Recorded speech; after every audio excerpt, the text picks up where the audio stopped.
సాధారణంగా summer season అంటే Tollywood box ఆఫీస్కు పెద్ద పండగ లాంటిది. అయితే ఈ ఏడాది లెక్కలు పూర్తిగా మారిపోయాయి.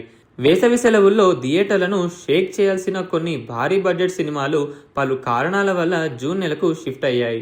దీంతో జూన్ బాక్స్ ఆఫీస్కి ఇప్పుడు పెద్ద పెను సవాలు ఎదుర్కోబోతుంది.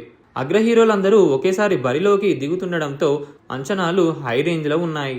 మరోవైపు ఒకే నెలలో ఇన్ని సినిమాలు రావడం పెద్ద రిస్క్ అనే చర్చ కూడా నడుస్తోంది. అటు నిర్మాతలకు ఇటు ప్రేక్షకులకు ఈ జూన్ నెల ఒక అగ్ని పరీక్షలా మారబోతుంది.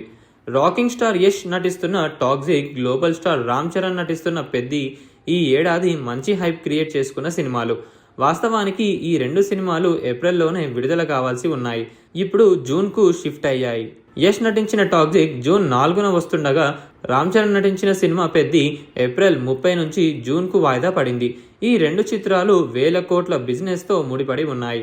ఒకే నెలలో రెండు పాన్ ఇండియా చిత్రాలు రావడం వల్ల వసూళ్ల పరంగా కొంత చీలిక వచ్చే అవకాశం ఉంది. అఖిల్ అక్కినేని నటిస్తున్న లెనిన్ సినిమా నిజానికే మే 1న రావాల్సి ఉంది.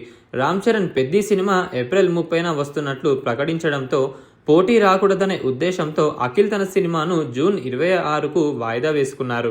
కానీ ఇప్పుడు చరణ్ పెద్ది ఏప్రిల్ నుంచి వాయిదా పడింది. ఇది జూన్ 25 లేదా 27కు వచ్చే అవకాశాలు ఉన్నాయి. దీంతో అఖిల్కు మళ్ళీ క్లాష్ తప్పేలా లేదు. చరణ్తో ఉన్న సాన్నిహిత్యం కొద్దీ అఖిల్ తన సినిమాను వెనక్కి జరిపిన బాక్సాఫీస్ లెక్కల ప్రకారం జూన్ నెల ఆఖరులో ఈ రెండు సినిమాలు ఎదురెదురుగా క్లాష్ అయ్యే ఛాన్స్ ఉండడంతో ఇప్పుడు ట్రేడ్ వర్గాల్లో హాట్ టాపిక్గా మారింది. యష్, రామ్ చరణ్, అఖిల్ మాత్రమే కాకుండా man of masses NTR, Prashanth Neel కాంబినేషన్లో వస్తున్న డ్రాగన్ కూడా జూన్ నెలను టార్గెట్ చేసింది. ఈ సినిమా జూన్ 26న రిలీజ్ చేస్తున్నట్లు మేకర్స్ గతేడాదే ప్రకటించారు. కానీ ఈ సినిమాకు వర్క్ ఇంకా చాలా వరకు బ్యాలెన్స్ ఉండడంతో ఇది వాయిదా పడే అవకాశాలే ఎక్కువగా కనిపిస్తున్నట్లు సినీ వర్గాల్లో టాక్ నడుస్తోంది. తెలుగు, కన్నడ హీరోలతో పాటు సూపర్ స్టార్ రజనీకాంత్ జైలర్ 2 కూడా జూన్ రేసులో ఉందనే వార్తలు వస్తున్నాయి. జూన్ 11న ఈ సినిమా వచ్చే అవకాశం ఉందని కోలీవుడ్ వర్గాల టాక్. ఒకవేళ రజనీకాంత్ కూడా బరిలోకి దిగితే బాక్సాఫీస్ వద్ద పరిస్థితి మరింత వైరల్గా మారుతుంది.